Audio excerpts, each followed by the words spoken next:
María Evangelizadora Radio, un pedacito de cielo en tu hogar. Te presenta el santo de hoy.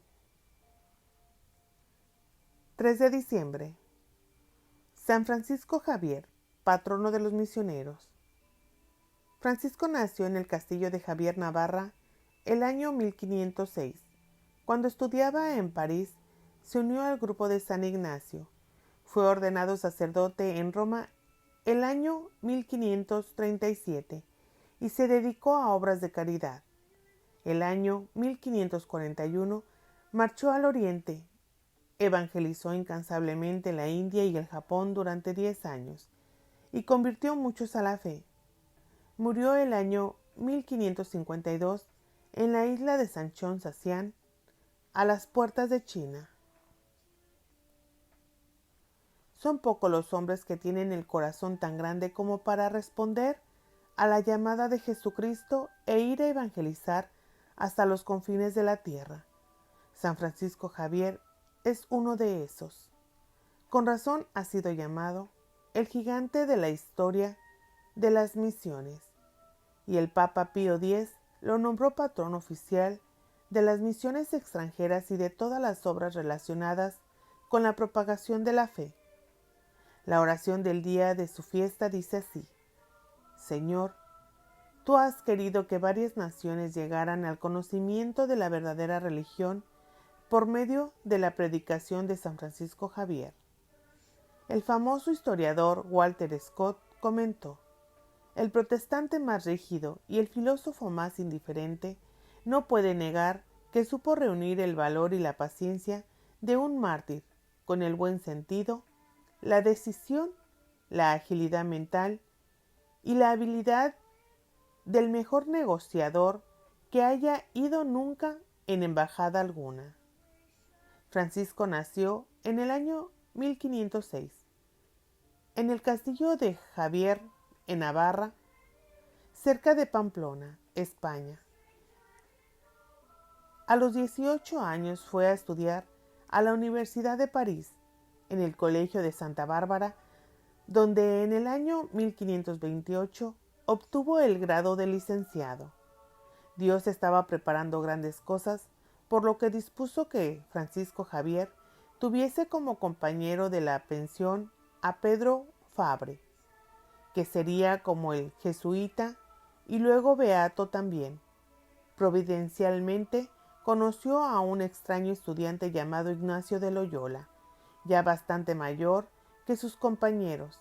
Al principio, Francisco rehusó la influencia de Ignacio, el cual le repetía la frase de Jesucristo: ¿de qué sirve a un hombre ganar al mundo entero si se pierde a sí mismo? Este pensamiento al principio le parecía fastidioso y contrario a sus aspiraciones, pero poco a poco fue calando y retando su orgullo y vanidad. Por fin, San Ignacio logró que Francisco se apartara un tiempo para hacer un retiro especial que el mismo Ignacio había desarrollado basado en su propia lucha por la santidad. Se trata de los ejercicios espirituales.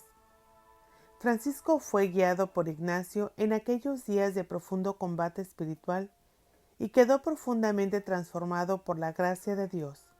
Comprendió las palabras que Ignacio: un corazón tan grande y un alma tan noble no pueden contenerse con los efímeros honores terrenos. Tu ambición debe ser la gloria que dura eternamente. Llegó a ser uno de los 7 primeros seguidores de San Ignacio, fundador de los jesuitas, consagrándose al servicio de Dios en Montmartre en el año 1534. Hicieron voto de absoluta pobreza y resolvieron ir a Tierra Santa para comenzar desde ahí su obra misionera, poniéndose en todo caso a la total dependencia del Papa.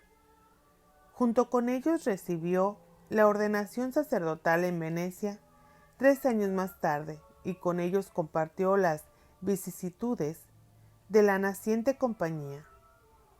Abandonado el proyecto de la Tierra Santa, emprendieron camino hacia Roma, en donde Francisco colaboró con Ignacio en la redacción de las constituciones de la Compañía de Jesús.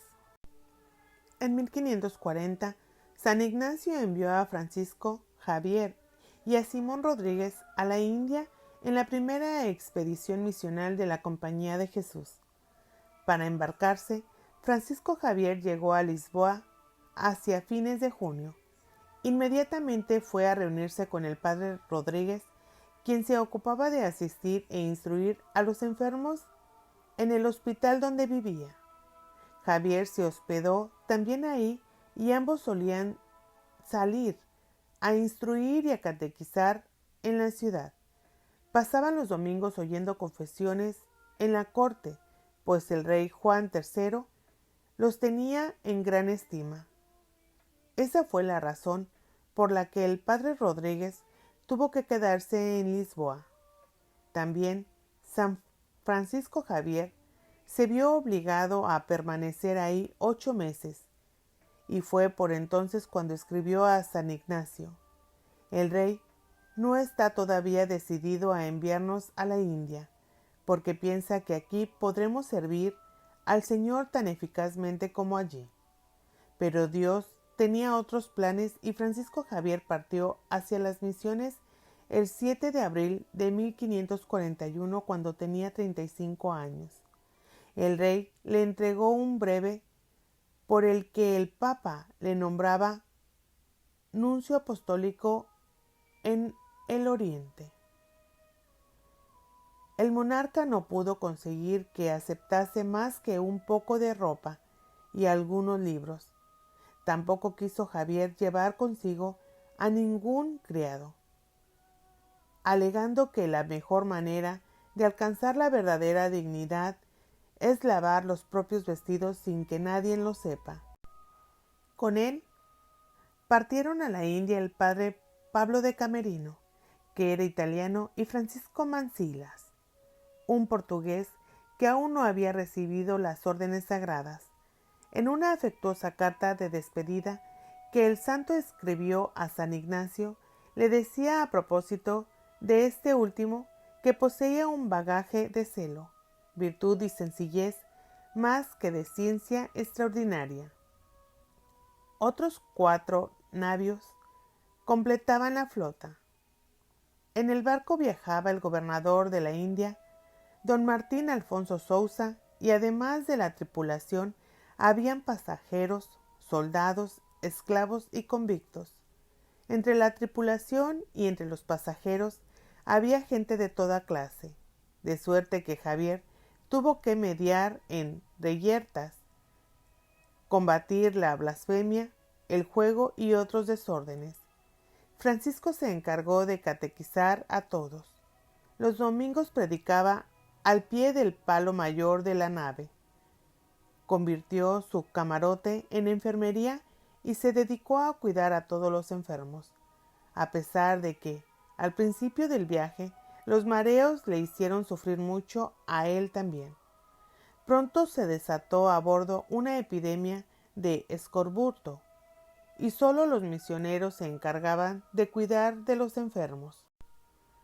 La expedición navegó meses para alcanzar el Cabo de Buena Esperanza en el extremo sur del continente africano y llegar a la isla de Mozambique, donde se detuvo durante el invierno. Después siguió por la costa este del África Oriental y se detuvo en Malidín y en Socotra. Por fin, la expedición llegó a Goa el 6 de mayo de 1542, tardándoles el doble de lo normal. San Francisco Javier se estableció en el hospital hasta que llegaron sus compañeros, cuyo navío se había retrasado. Goa era colonia portuguesa desde 1510. Había ahí un número considerable de cristianos, con obispos, cleros y varias iglesias. Desgraciadamente, muchos de los portugueses se habían dejado arrastrar por la ambición, la usura y los vicios. hasta el extremo de que muchos abandonaban la fe. Los sacramentos habían caído en desuso. Se usaba el Santo Rosario para contar el número de azotes que mandaban dar a sus esclavos. La escandalosa conducta, los cristianos alejaban de la fe a los infieles. Esto fue un reto para San Francisco Javier. Además, fuera de Goa, había a lo más 4 predicadores y ninguno de ellos era sacerdote. El misionero comenzó por instruir a los portugueses en los principios de la religión y a formar a los jóvenes en la práctica de la virtud. Después de pasar la mañana en asistir y consolar a los enfermos y a los presos en hospitales y prisiones miserables, recorría las calles tocando una campanita para llamar a los niños y a los esclavos al catecismo. Estos acudían en gran cantidad y el santo les enseñaba el credo, las oraciones y la práctica de la vida cristiana. Todos los domingos celebraba la misa a los leprosos, predicaba a los cristianos y a los hindús y visitaba las casas. Su amabilidad y su caridad con el prójimo le ganaron muchas almas. Uno de los pecados más comunes era el concubinato de los portugueses de todas las clases sociales con las mujeres del país, dado que había en Goa muy pocas portuguesas. Turcellini, el autor de la primera biografía de San Francisco Javier, que fue publicado en 1594, describe con viveza los métodos que empleó el santo para combatir aquella vida de pecado.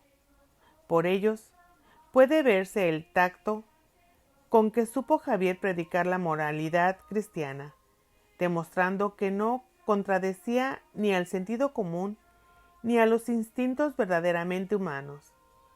Para instruir a los pequeños y a los ignorantes, el santo solía adaptar las verdades del cristianismo a la música popular, un método que tuvo tal éxito que, poco después, se cantaban las canciones que él había compuesto, lo mismo en las calles que en las casas, en los campos, en los talleres.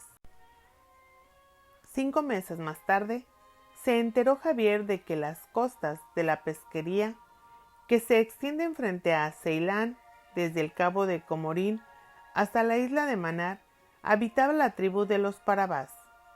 Estos habían aceptado el bautismo para obtener la protección de los portugueses contra los árabes y otros enemigos, pero por falta de instrucción conservaban aún las supersticiones del paganismo y practicaban sus errores. Javier partió en auxilio de esa tribu que solo sabía que era cristiana y nada más. El santo hizo 13 veces aquel viaje tan peligroso bajo el torrido calor del sur de Asia. A pesar de la dificultad, aprendió el idioma nativo y se dedicó a instruir y a confirmar a los ya bautizados. Particular atención consagró a la enseñanza del catecismo a los niños. Los Parabás, que hasta entonces no conocían siquiera el nombre de Cristo, recibieron el bautismo en grandes multitudes. A este propósito, Javier informaba a sus hermanos de Europa que, algunas veces, tenían los brazos tan fatigados por administrar el bautismo que apenas podía moverlos. Los generosos Parabás, que eran considerados de casta baja, extendieron a San Francisco Javier una acogida calurosa, en tanto que los brahmanes de clase alta recibieron al santo con gran frialdad y su éxito con ellos fue tan reducido que, al cabo de 12 meses, solo había logrado convertir a un brahmán. Según parece, en aquella época Dios obró varias curaciones milagrosas por medio de Javier. Por su parte, Javier se adaptaba plenamente al pueblo con el que vivía. Con los pobres comía arroz y dormía en el suelo de una pobre choza. Dios le concedió maravillosas consolaciones interiores. Con frecuencia decía Javier de sí mismo: oigo exclamar a este pobre hombre que trabaja en la viña de Dios: Señor, no me des tantos consuelos en esta vida, pero si tu misericordia ha decidido dármelos, llévame entonces todo entero a gozar plenamente de ti. Javier regresó a Agoa en busca de otros misioneros y volvió a la tierra de los Parabás con 2 sacerdotes y un catequista indígena, y con Francisco Mancilas, a quienes dejó en diferentes puntos del país. El santo escribió a Mancilas una serie de cartas que constituye uno de los documentos más importantes para comprender el espíritu de Javier y conocer las dificultades con que se enfrentó. Nada podía desanimar a San Francisco. Si no encuentro una barca, dijo en una ocasión, iré nadando. Al ver la apatía de los cristianos ante la necesidad de evangelizar, comentó: si en esas islas hubiera minas de oro, los cristianos se precipitarían allá, pero no hay sino almas para salvar. Deseaba contagiar a todos con su celo evangelizador. El sufrimiento de los nativos a manos de los paganos y de los portugueses se convirtió en lo que él describía como una espina que llevo constantemente en el corazón. En cierta ocasión fue raptado un esclavo indio y el santo escribió: ¿les gustaría a los portugueses que uno de los indios se llevase a la fuerza a un portugués al interior del país? Los indios tienen idénticos sentimientos que los portugueses. Poco tiempo después, San Francisco Javier extendió sus actividades a Travancore. Algunos autores han exagerado el éxito que tuvo ahí, pero es cierto que fue acogido con gran regocijo en todas las poblaciones y que bautizó a muchos de los habitantes.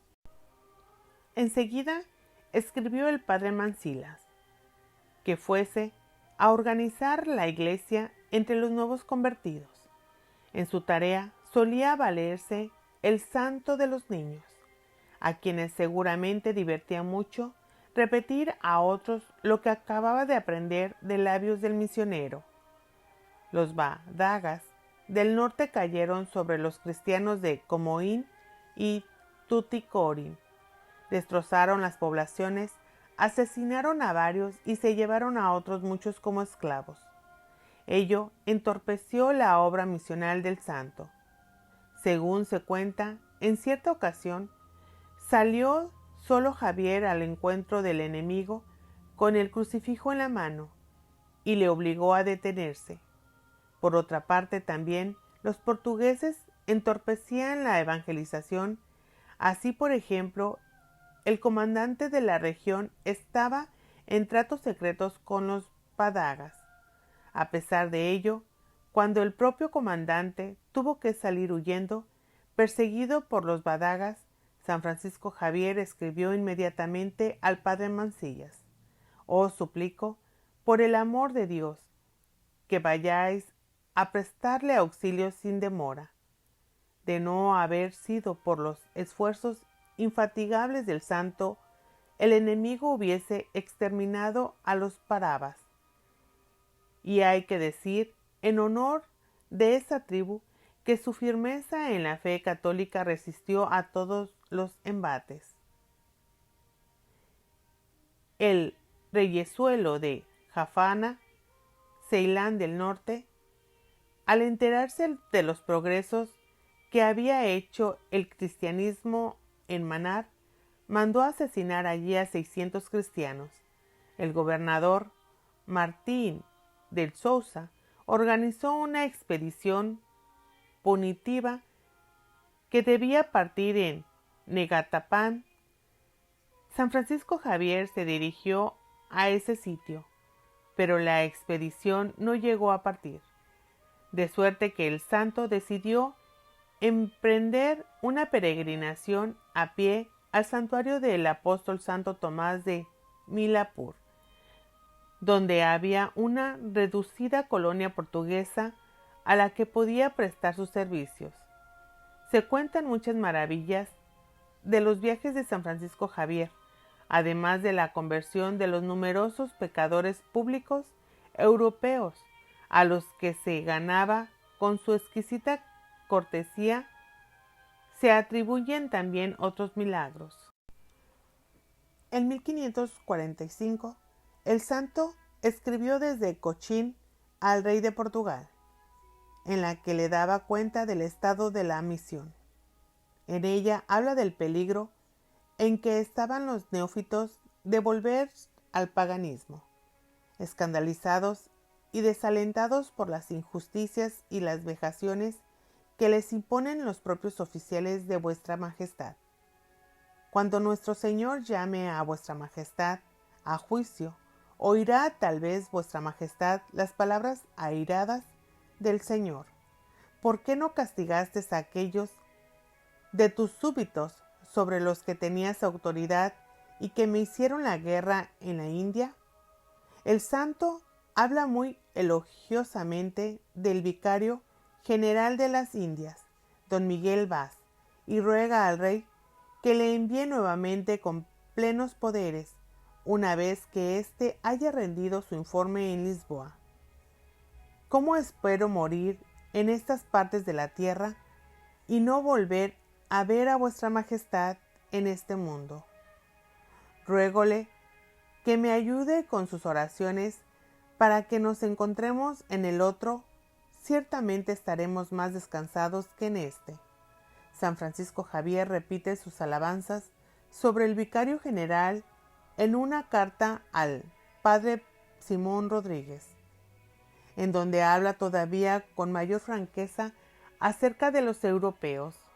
No titubeen en hacer el mal, porque piensan que no pueden ser malo lo que se hace sin dificultad y para su beneficio.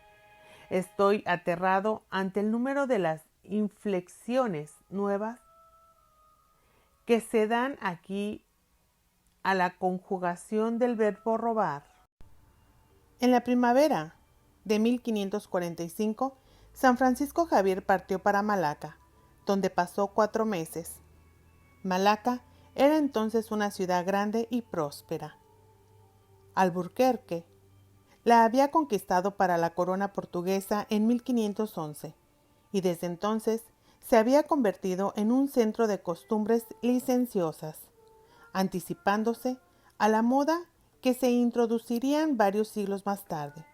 Las jóvenes se paseaban en pantalones sin tener siquiera la excusa de que trabajaban como los hombres. El santo fue acogido en la ciudad con gran reverencia y cordialidad y tuvo cierto éxito en sus esfuerzos de reforma. En los 18 meses siguientes es difícil seguirle los pasos.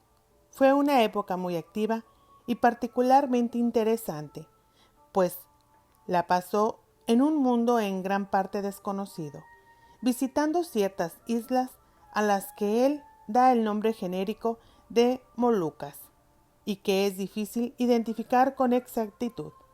Sabemos que predicó y ejerció el ministerio sacerdotal en Amboina, Ternate, Gilolo y otros sitios, en algunos de los cuales había colonia de mercaderes portugueses. Aunque sufrió mucho en aquella misión, escribió a San Ignacio: los peligros a los que me encuentro expuesto y los trabajos que emprendo por Dios son primavera de gozo espiritual. Estas islas son el sitio del mundo en que el hombre puede más fácilmente perder la vista de tanto llorar, pero se trata de lágrimas de alegría. No recuerdo haber gustado jamás tantas delicias interiores, y los consuelos no me dejan sentir el efecto de las duras condiciones materiales y de los obstáculos que me oponen los enemigos declarados y los amigos aparentes. De vuelta a Malaca, el santo pasó ahí otros 4 meses predicando. Antes de volver a la India, oyó hablar del Japón a unos mercaderes portugueses y conoció personalmente a un fugitivo del Japón llamado Anjiro. Javier desembarcó nuevamente en la India en enero de 1548. Pasó los siguientes 15 meses viajando sin descanso entre Goa, Ceilán y Cabo de Comorín para consolidar su obra, sobre todo el Colegio Internacional de San Pablo en Goa, y preparar su partida al misterioso Japón, en el que hasta entonces no había penetrado ningún europeo. Escribió la última carta al rey Juan III a propósito de un obispo armenio y de un fraile franciscano. En ella decía: la experiencia me ha enseñado que vuestra majestad tiene poder para arrebatar a las Indias sus riquezas y disfrutar de ellas, pero no tiene para disfrutar la fe cristiana. En abril de 1549 partió de la India acompañado por otro sacerdote de la Compañía de Jesús y un hermano coadjutor, por Anjiro, que había tomado el nombre de Pablo, y por otros 2 japoneses que se habían convertido al cristianismo. El día de la fiesta de la Asunción desembarcaron en Kagoshima, Japón.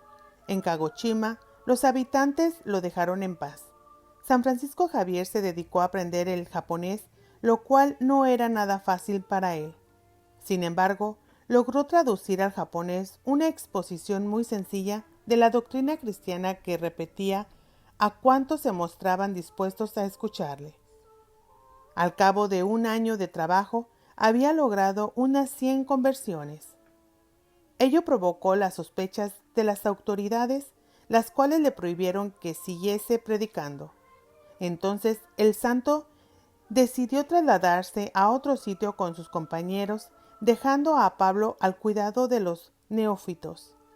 Antes de partir a Kagoshima, fue a visitar la fortaleza de Itzkuch.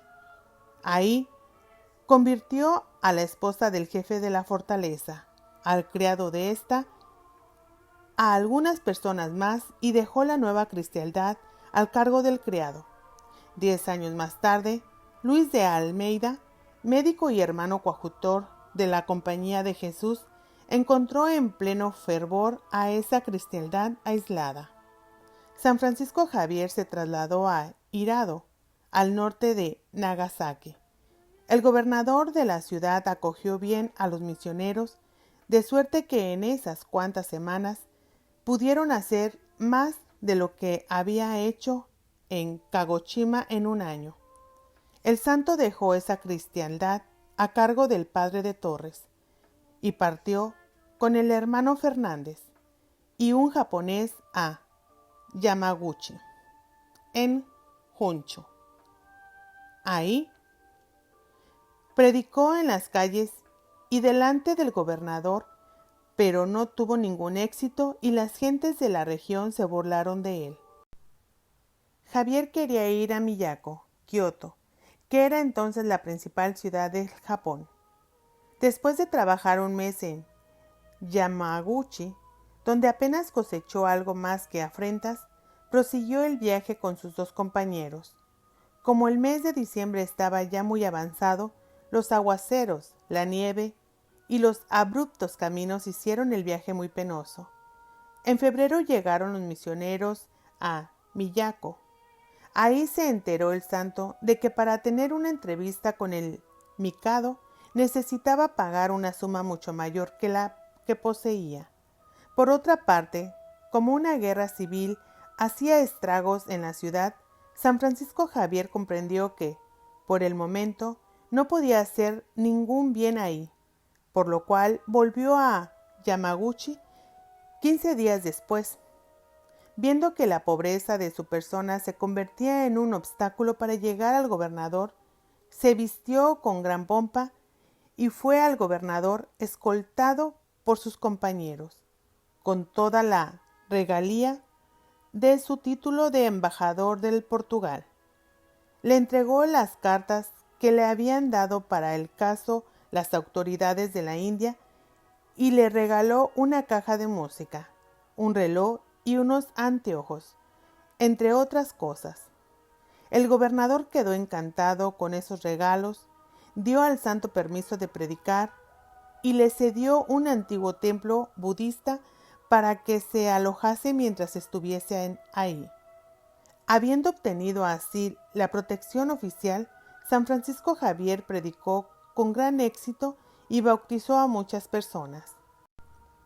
Habiéndose enterado de que un navío portugués había atrancado en Funai Oita de Kyushu, el santo partió para allá y resolvió partir en ese barco a visitar sus comunidades cristianas en la India antes de hacer el deseado viaje en China. Los cristianos del Japón, que eran ya unos 2000, quedaron al cuidado del padre Cosme de Torres y del hermano Fernández. A pesar de las dificultades que sufrió, San Francisco Javier opinaba que no hay entre los infieles ningún pueblo más bien dotado que los japoneses. La cristiandad había prosperado en la India durante la ausencia de Javier, pero también se habían multiplicado las dificultades y los abusos, tanto entre los misioneros como entre las autoridades portuguesas, y todo ello necesitaba urgentemente la atención del santo. Francisco Javier emprendió la tarea con tanta caridad como firmeza. 4 meses después, el 25 de abril de 1552, se embarcó nuevamente, llevando por compañeros a un sacerdote y un estudiante jesuita, un criado indio y un joven chino que hubiese sido su intérprete si no hubiese olvidado su lengua natal. En Malaca, el santo fue recibido por Diego Pereira, a quien el virrey de la India había nombrado embajador ante la corte de China. San Francisco tuvo que hablar en Malaca sobre la dicha embajada con don Álvaro de Ataide, hijo de Vasco de Gama, que era el jefe de la marina de la región. Como Álvaro de Ataide era enemigo personal de Diego Pereira, se negó a dejar partir Pereira a Francisco Javier, tanto en calidad de embajador como de comerciante.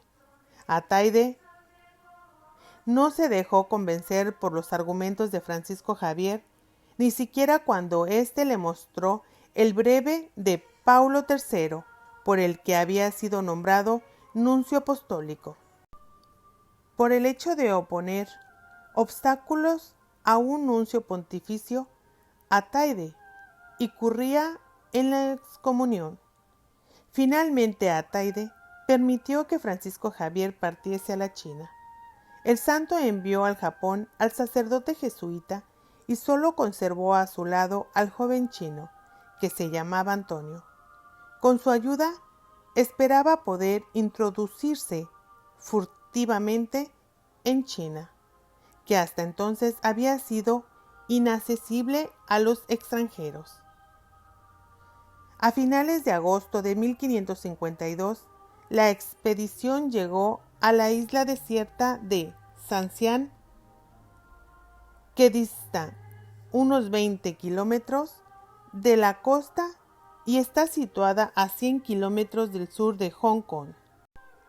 Por medio de una de las naves, Francisco Javier escribió desde ahí varias cartas. Una de ellas iba dirigida a Pereira, a quien el santo decía: si hay alguien que merezca que Dios le premie en esta empresa, soy vos, y a vos se deberá su éxito. Enseguida describía las medidas que había tomado.